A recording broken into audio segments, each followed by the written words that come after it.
你到底要不要啊？快点啊！6个6，炸了！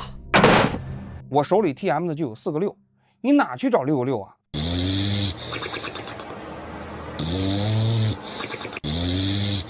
到底会不会打棍蛋啊？棍蛋2副牌啊！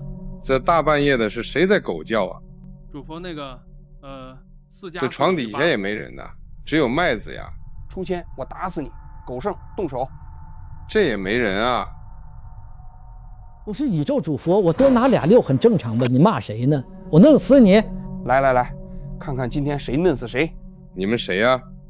大晚上的听朕的床是吧？总书记，那个我们就是路过，你信吗？中南海表面上对外呈现的是肃穆，是中国最高最神圣的权威，但在中南海这个中国最高权力的背后，有一个不为外人所见的小世界。上期我们了解了中南海的硬件，今天让我们走进这里的软件，讲讲红墙内掌控中国局势的这些人生活中的轶事。我们故事将跨越半个多世纪，从毛泽东纸醉金迷的御用乐园，到改革年代短暂开启又重归封闭的红墙门扉，再到习近平时代森严壁垒下暗流涌动的新布局，为您揭开中南海红墙背后的权力角逐与众生浮沉。上期说了，1949年建国之初，毛泽东就下榻中南海丰泽园的菊香书屋住了。那里是一座古雅静谧的四合院，老毛把这里当作毛家大本营。然而，老毛非常爱折腾。1966年，文化大革命风暴将起前夕，毛突然挥师搬家，从钟爱的菊香书屋迁出，转至谁也想不到的地方——中南海怀仁堂东侧那专为他修建的占地4000平米的室内恒温游泳馆居住。搬得非常突然，让身边的工作人员也很懵逼。毛搬家的导火索，据所谓的毛机要秘书张玉凤回忆，是一场关于装修超标的震怒。1966年7月，毛泽东外出巡视返京，一进丰泽园，就发现院内所有房屋未经他允许，在正房朝阳一侧加建了一条双层玻璃封闭走廊。毛勃然大怒，痛斥这是挥霍人民血汗钱，当场摔下一句：“以后没有我同意，不准随便装修房子。”然后拂袖而去。老毛扬言再不踏进菊香书屋一步。于是当晚干脆搬到了紧挨怀仁堂的那座装修更豪华、面积更大的室内游泳馆居住办公，余生近10年都幽居于这座恒温游泳馆。当然，挥霍人民血汗钱肯定不是毛搬走的原因。我粗略算了一下，老毛给自己修建的住所，在我的不完全统计下，就有10多个，且个个奢华至极。其实更接近真相的原因是，老毛早就修好了在游泳馆的房子，准备好了随时入住。根据中南海工程师田恒贵的回忆录《中南海内修缮工程杂役》里面记载，中南海工程人员早在毛主席搬到室内游泳馆之前，就在东南角修了一间住房，专门给他住。在毛1966年正式搬入之前，偶尔留宿游泳馆也是住这间房子。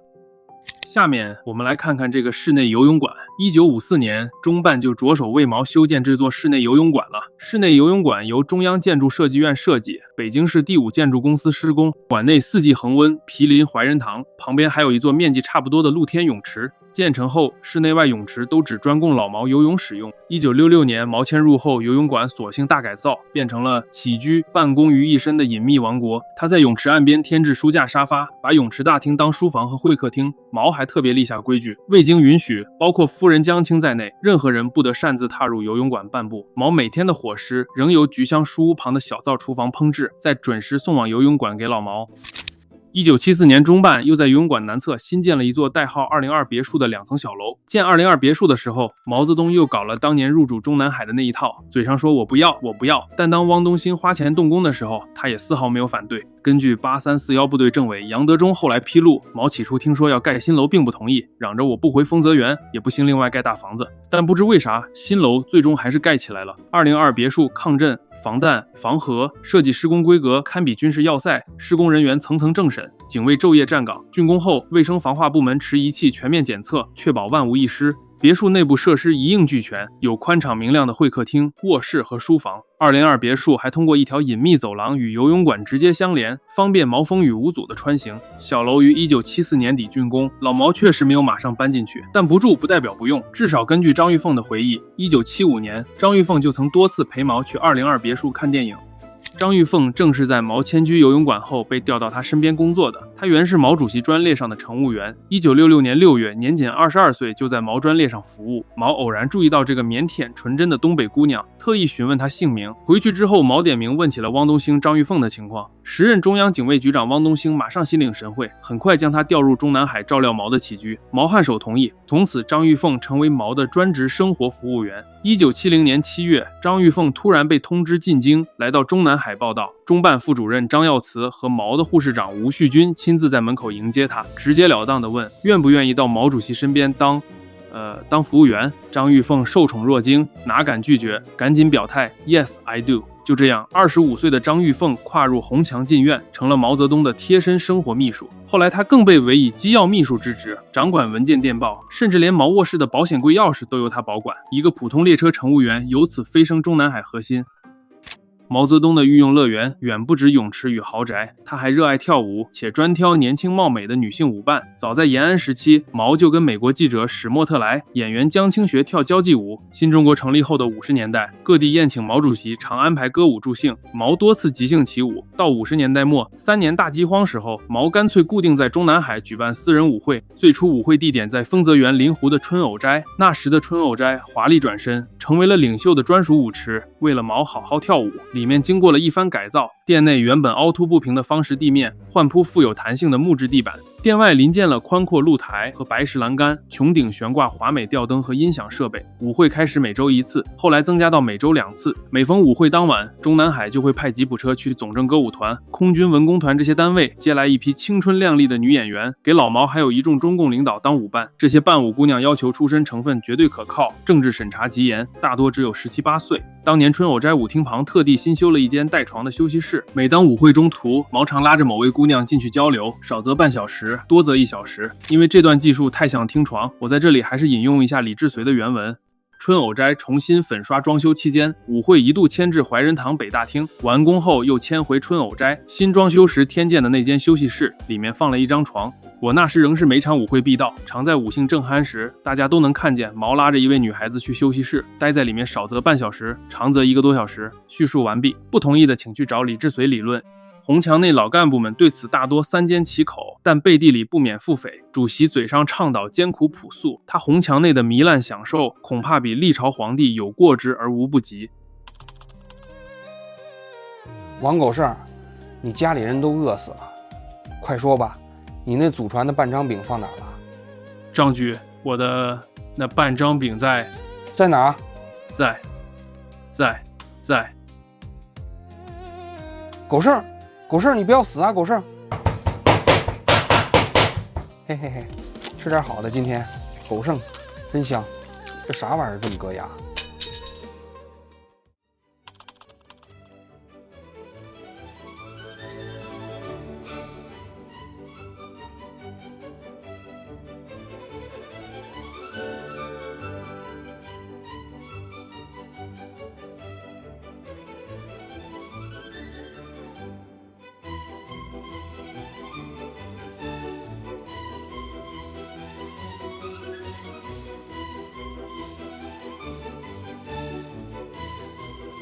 主席不好了，河南又饿死几10万人。这屁大电视，没看见我在忙着呢？滚到下面，给我鼓掌去！时间来到1976年，这一年毛泽东生命垂危，红墙之内风声鹤唳，人心惶惶。7月28日凌晨，唐山大地震突袭华北，北京城猛然天崩地裂，中南海的红墙剧烈摇晃，游泳馆门窗玻璃哗啦作响，毛泽东卧室吊灯来回乱摆。彼时毛重病卧床，无法行动，护士急得高喊：“快护住主席！”几名工作人员立刻扑上前，用身体护住毛的头部，又扯过大床单盖在他身上，生怕房梁坠落压顶。所幸几10秒后摇晃停止，毛和身边人都安然无恙。天亮后，人们发现地震已造成中南海不少院墙和建筑损毁，东巴所的一段墙壁以及环绕中南海的红墙多处开裂坍塌。鉴于余震不断，而202别墅具备最强抗震能力，他们当即决定用担架将毛火速转移到202小楼暂避。就这样，唐山大地震后的第4天，毛被抬进202小楼。毛被移入202的第43天，1976年9月9日0时10分，守在毛床边的张玉凤看着心电仪走平，老毛撒手人寰了，终年82岁。毛泽东在202别墅与世长辞。毛泽东一死，洪墙内立即风云突变，他遗体上庭卧床。江青以第一时间火速赶到，企图接管现场。他不顾一切翻找毛的文件档案，厉声命令张玉凤打开保险柜，将文件夹统统爆出，让他翻阅，并当场挑走2份毛生前起草的机密讲话稿。同时，毛的侄子、时任中办联络员毛远新也频繁出入游泳馆，对遗留文件虎视眈眈，恨不得据为己有，想从文件中找出老毛对他们有利的指示，操纵接班局势。这时，早对江青一伙暗怀戒心的汪东兴闻讯赶回中南海，一脚跨进游泳馆，下令卫兵立即封存资料。就这样，毛泽东遗体未寒，红墙内以刀光剑影，各种宫斗。之后不到1个月，在1976年10月6日下午5点多，汪东兴就在中南海东巴所的一间小会议室召开了秘密碰头会，部署当夜对江青等人的抓捕行动。晚上，汪东兴联手华国锋、叶剑英等人果断出击，抓了全部四人帮。就这样，随着老毛的去世，四人帮的时代轰然落幕，而中国也蹒跚地走向了一个全新的未知的黎明。之后，那位机要秘书张玉凤日后一直安然无恙，不仅平安退休，且长寿至今，还在北京开了很多毛家菜餐厅。就在今年9月9日，毛逝世49周年纪念日，他还露面，带着全家到毛主席纪念堂献花，隔着水晶棺凝视毛的遗容，洒泪致敬。这位当年叱咤红墙的小人物，如今白发苍苍地朝昔日的领袖鞠躬。这一幕恍如隔世，历史的巨轮滚滚向前，而红墙内的人和事，悲欢离合总在轮回。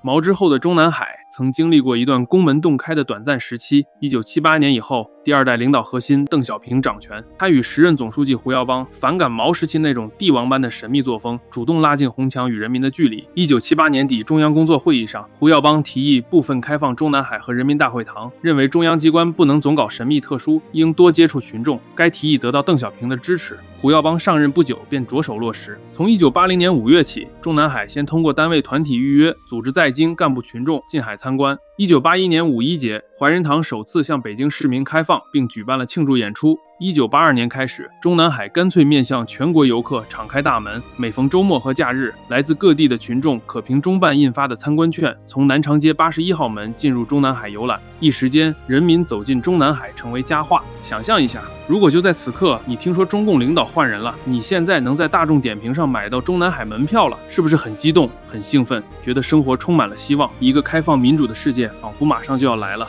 那时的人们也是这种心情。现在狗剩团队修复的中南海老照片，多是那一时期拍摄的。那时红墙大院似乎一扫往日的神秘，变得前所未有的透明敞亮。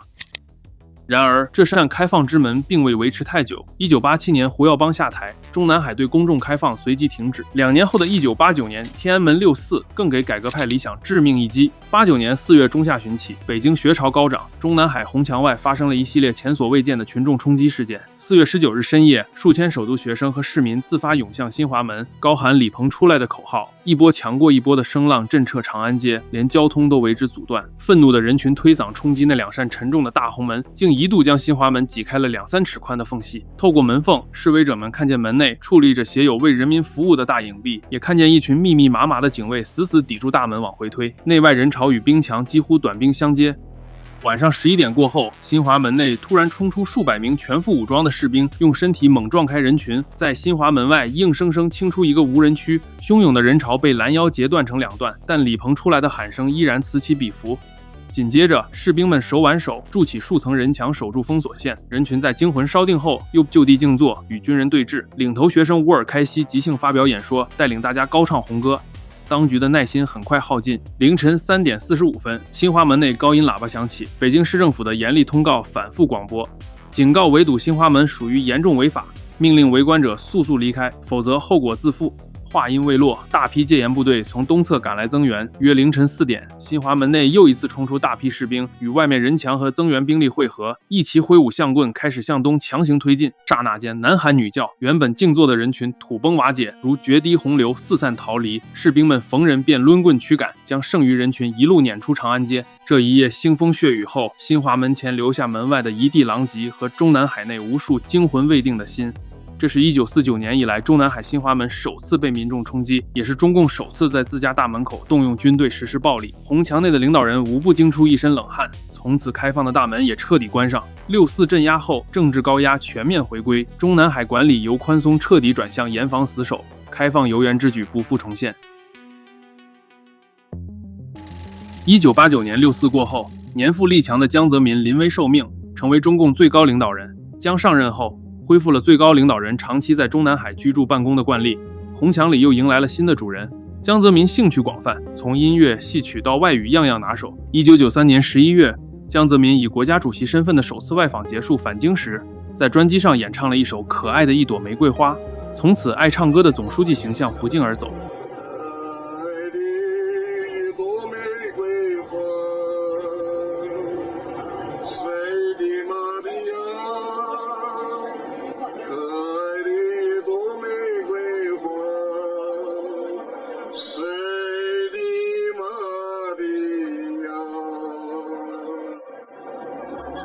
江也继承了毛喜爱游泳的习惯，经常在中南海露天泳池泡水健身，甚至带动一众中央首长学游泳，每周集体下水畅游，在水里边游边聊。江主政时期，中南海进行过一次较大规模的园林古建整修，许多古建筑得到落架大修，园内也新建了几栋现代化办公楼，以容纳改革开放后膨胀的中央机关部门。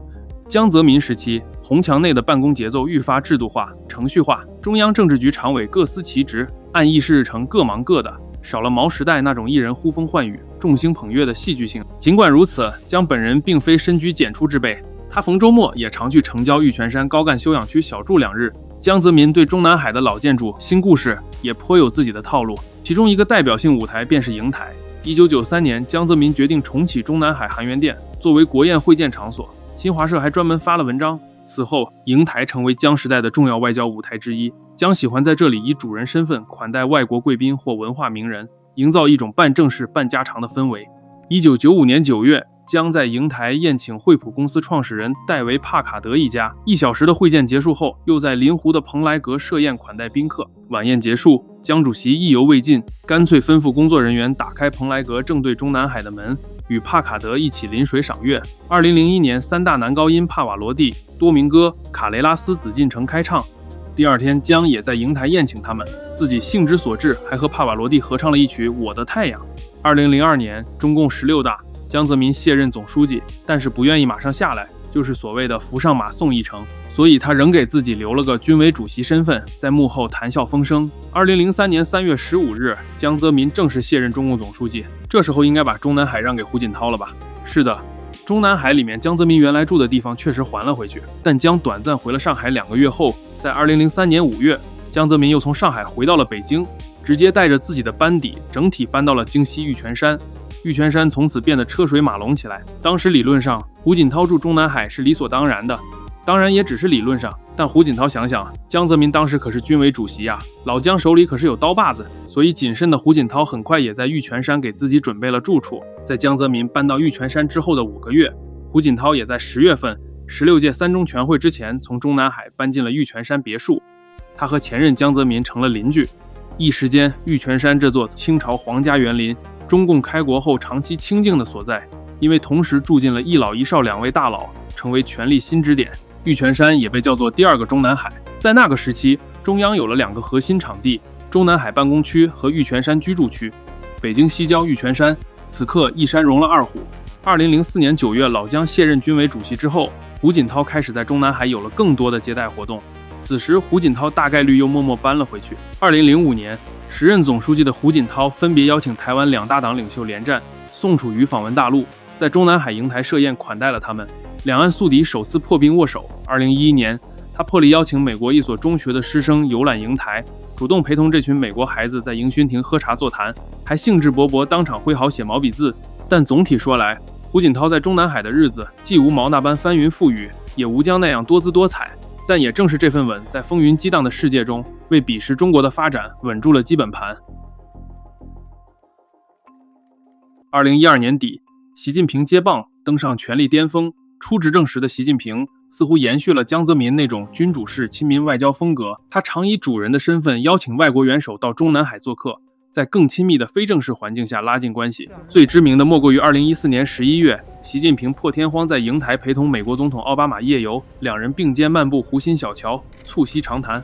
这场瀛台夜话传为美谈，当晚，两位总统在古色古香的含元殿前握手合影，又肩并肩走过月色中的石拱桥。习近平兴致颇高，边走边指着身后的含元殿笑称：“我平时就在这里办公。”奥巴马闻言也打趣回应，称自己经常在白宫散步，只可惜白宫没有这么大的园子。散步结束时，工作人员体贴地准备了一辆电瓶车，问两位要不要搭乘，但习和奥巴马都婉拒了，坚持步行走完小桥。那一路谈兴甚欢，原定9点结束的活动硬是持续到深夜11点。两人茶叙话别时，奥巴马感慨：“今晚我算是这辈子最全面、深入地了解了中国共产党的历史和执政理念，以及您的思想。”瀛台清幽的夜色，加上一段世界最强国与最大国领导人的对话，让这个小岛再度载入外交史册。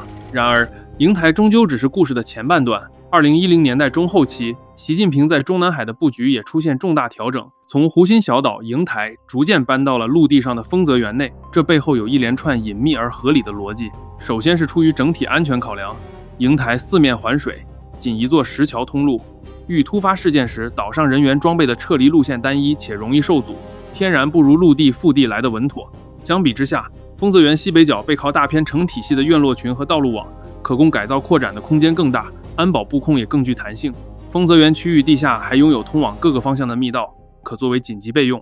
在风险评估模型里，多路径、纵深大、可扩展，显然优于孤悬水上的单节点。其次是功能和运维的现实制约，瀛台主体多是清代木石古建，空间尺度和承重能力都难以匹配现代化的高强度办公需求，常驻其中，通信、警卫、后勤各方面都局促不便，没办法建立完善的防爆炸、防各种攻击的建筑。而陆上丰泽园区域则可以量身新建现代化设施。苟胜团队对习近平时期的卫星图进行了逐一分析，发现2019年前后，丰泽园西北角出现了一处占地约500平米的新建建筑。与此同时，中南海西侧府右街沿线老旧居民区整片拆除，腾出的空地盖起成排2、3层的灰墙红瓦的小楼，外有高墙和电网，与中南海西墙平行，几乎像在红墙外又筑起了一道隐形屏障。当时很多人没明白这些改造的用意，如今回看，很可能就是在为最高领袖从瀛台回迁路上提前做铺垫，既扩展核心活动区的缓冲带，又提供足够的配套房舍。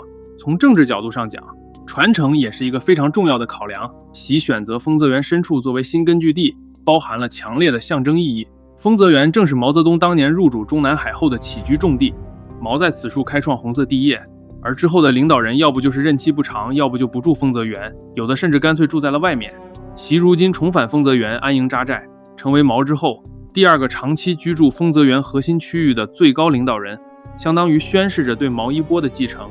自己是老毛之后，这个国家第2个红太阳。搬家，必须搬家。总书记，你不要闹了好不好？我真的看见了。你肯定是睡懵逼了。真的有4个人在我房子地板下面打掼蛋，吓死萍萍了。我真没胡说。呜呜呜！你信我啊？好好好，咱们不闹，我等等给你出去买个包包吃。我不要包包，我就要搬家，搬家。好好好，搬吧搬吧。孩子压力还是太大了。网上传闻习近平在2020年前后已悄然搬离瀛台，但官方始终未予证实。真正让传闻实锤落地的是2025年夏天的一次会晤。当时白俄罗斯总统卢卡申科访华，习近平没有沿用旧例邀这位老朋友去瀛台叙旧，而是选择在丰泽园西北隅的纯一斋会见。现场画面显示，两人在精致的庭院廊檐下寒暄。习笑称：“我的办公室就在隔壁，这是我第一次在这里接待您。”这句看似随口的闲聊，实际上等于当面宣示中国最高领袖的办公与会客重心已从湖心的瀛台迁至陆上的丰泽园。果不其然，随后不久，习近平又在同一地点会见了11世班禅，连续2场高规格活动定在纯一斋，无异于宣告这里取代瀛台。习近平重新回到了老毛的丰泽园。当然，习近平本人也同历任领袖一样，并非夜夜宿于红墙之内。早在他担任国家副主席时期，就给他配了北京西郊玉泉山别墅。每逢春节等假期，他常移步玉泉山，但丰泽园毫无疑问是他核心的住宅区。宏大的历史叙事之外，中南海的日常生活中还闪耀着无数鲜活的众生相，家属也是红墙内不得不提的角色。领袖们的妻儿亲眷往往享有留居中南海的特权。上世纪50年代，北京百废待兴，住房极度匮乏，大批高干家属子女被临时安置在中南海。那时期，红墙内俨然成了高干宿舍区，开国元老的孩子们在同一大院里一起长大。1952年，中南海内曾新建5栋2层的建筑，以甲、乙、丙、丁、戊命名，供领导家庭居住。刘少奇和朱德两家分别搬进西楼中的甲楼和乙楼，不久两家孩子打成一片。朱德的孙子朱元朝上课时偷偷画地图，被老师没收后上交中央警卫局。朱元朝画的是从中南海西门到刘少奇家和朱德家的路线图，沿途每座建筑、每个警卫岗都画得清清楚楚，连距离都标注出来了。警卫们都吓傻了，还以为孩子被境外势力利用成了内应，连夜把他叫去问话，才搞清真相。朱元朝画着地图，只是为了方便让薄一波儿子薄熙成到中南海刘少奇和朱德家玩时，他能找到路。薄一波当时并没有住在中南海内，而是住在东城区新开路胡同71号。很多人肯定好奇，薄熙来和习近平小时候是否也曾在中南海一起玩耍？答案是大概率有过交集。1953年1月，习仲勋从西北调京工作，一家人随之住进了中南海。据同在中南海生活过的秦友友回忆，习家当时住在中南海西大门靠北侧的一个院落里，一间坐北朝南的大瓦房，院内陈设简朴，只有2棵小树。习近平可能幼年曾随父习仲勋在中南海度过短暂几年光景。那时红墙大院内孩子们的小圈子里，就有薄熙来的弟弟薄熙成、刘少奇之子刘源以及年幼的习近平的身影。习近平与薄家的老四薄熙宁同岁，而薄熙来和薄熙成分别大习4岁、2岁。然而这份宁静并未持续太久。习仲勋在1962年因所谓小说刘志丹的问题受到批判，被打成反党集团，彻底失势。失去父亲庇护的习近平于1962年前后搬出了中南海。文革中，这帮红色少爷们又一同经历了大起大落，刘源、薄熙来都在劫难中成了黑帮子弟挨批斗，下放插队。然而历史无情，当年意气风发的玩伴，成年后却演绎出截然不同的人生命运。刘源日后在军中步步高升，薄熙来虽一度权倾一方，却最终锒铛入狱。至于习近平，则是大器晚成，坐上了最高位。值得一提的是，刘源与习近平关系一直不错，他也是习在军中倚重的红二代之一。2011年，刘源主导查办总后勤部副部长谷俊山贪腐案，得到时任军委副主席习近平的高度肯定，成为了习近平打虎的敲门砖。这个我们新闻大写做过一期节目，叫《习近平的10年军改与权斗》，大家可以去看看当时的故事。尽管中南海内环境好，福利丰厚，但这里首先是中国最高权力机关的办公场所，生活区只是附属功能，领导人不在位置之后还是要搬出去。对于这样的惯例，多数高干家属还是理解并遵守的。很多遗孀在老伴过世后都能主动腾退中南海的住所，不用中办的人上门做工作，就自觉搬到了组织上安排的四合院或香山脚下的别墅，安度晚年。但中南海里始终有另一群特殊的红墙钉子户，几位中共开国元勋的遗孀及家人，几十年来，他们牢牢占据着当年分到的院落，任谁劝说都不肯搬离。中共领导们一直有老夫少妻的传统，领导夫人们大多比故去的老首长年轻许多，资历深，人脉广。丈夫故去后，这些红墙老太太仍留在院里，彼此串门走动，渐渐形成一个颇具能量的小圈子。比如周恩来夫人邓颖超始终住在中南海西花厅，周总理逝世后，她仍在西花厅居住，直至1990年才搬出。岁月变迁，领导更迭，对这些长者却似乎影响不大，他们头顶开国功臣夫人的光环。所以红墙新主们通常睁一眼闭一眼，选择容忍，反正人数不多，年纪也大，熬也能熬走，何必树敌。1998年，朱镕基就任国务院总理，这个铁腕改革派总理上任伊始，就展现出整肃中南海内部秩序的决心。那时正值国务院换届，新老交替的时候，朱镕基上任2个月后，中央办公厅便着手制定了中南海北区办公楼调整方案。方案的要点，首先是腾出那些已离任的国务院原领导人的办公室，第二个要点就是腾出已故中共元老李先念遗孀林佳梅及其儿孙们长期居住的大宅院，并将其改作朱镕基总理的新办公室。那套住宅是70年代末汪东兴为当时的中共中央主席华国锋建造的，在中南海北院核心位置。华国锋下台时，李先念立即将在西皇城根南街9号的住宅兑换给华国锋，自己搬入了华国锋的住宅。李先念1992年逝世后，按规定家属应迁出中南海住房，但林佳梅一直不肯搬离，在红墙内安居，俨然视若当然。朱镕基让林搬走的消息一传开，就在中南海里引起了不小的震动。然而原计划最终没能实现，铁腕改革的朱镕基最终也没能赶走林佳梅。朱镕基本人最后并未能搬进林佳梅占据的那所北院核心大院办公，而是退而求其次，迁入了李鹏卸任前使用的办公室。2013年后，习近平在整肃官场作风的同时，也提出清理离退休干部多占公房的规定，要求按章腾退，不留死角。军报还报道，几位开国将军遗孀主动腾退中南海宅院的高风亮节，以为表率。一时间，红墙内外议论纷纷，目光又都投向中南海资历最老的钉子户林佳梅。林老太的强硬让历任领导都陷入两难，若铁面无情，真把96岁高龄的林佳梅请出中南海，万一老夫人撂下一句新皇无情无义，舆论麻烦不小。可若继续默许他享受法外特权，新规矩岂不形同虚设？习大大最高威信何在？中办人员曾几次登门做林佳梅的思想工作，都吃了闭门羹。2014年前后，林佳梅拒不搬出中南海的旧闻，在海外华媒炒得沸沸扬扬。不过后来也有信息流出来，说林佳梅后来年迈体弱，已悄然搬离中南海。中南海里类似林佳梅这样超期居留的遗孀现象也画上了句号。光阴荏苒，斗转星移，一个故事结束了，一个新故事即将开始。从毛泽东在菊香书屋安营扎寨，到习近平在丰泽园深处重筑堡垒，红墙内的沧桑巨变跨越了70多年。红墙曾经卖过门票，也曾出动警卫驱赶人民，泳池的水温4季恒定不变，但中南海的主人却不停更迭。菊香书屋、春藕斋、202别墅、瀛台夜话，最后到纯一斋新坐标，看似地理变迁，其实都是剧场换景，主角异人，剧情翻新。而那堵写着为人民服务的红墙依旧矗立，红墙之外的人民始终不得而入，只能透过历史的门缝窥见里面上演的一幕幕兴衰浮沉。狗剩儿，你这2期节目做得不错啊！嘿嘿嘿，我还有个结尾没做，那我先出去了。哎，你不会真的是习主席派来的间谍吧？啊，不能，我天天骂习主席骂这么狠，怎么可能是间谍呢？不信我现在就给你骂一句。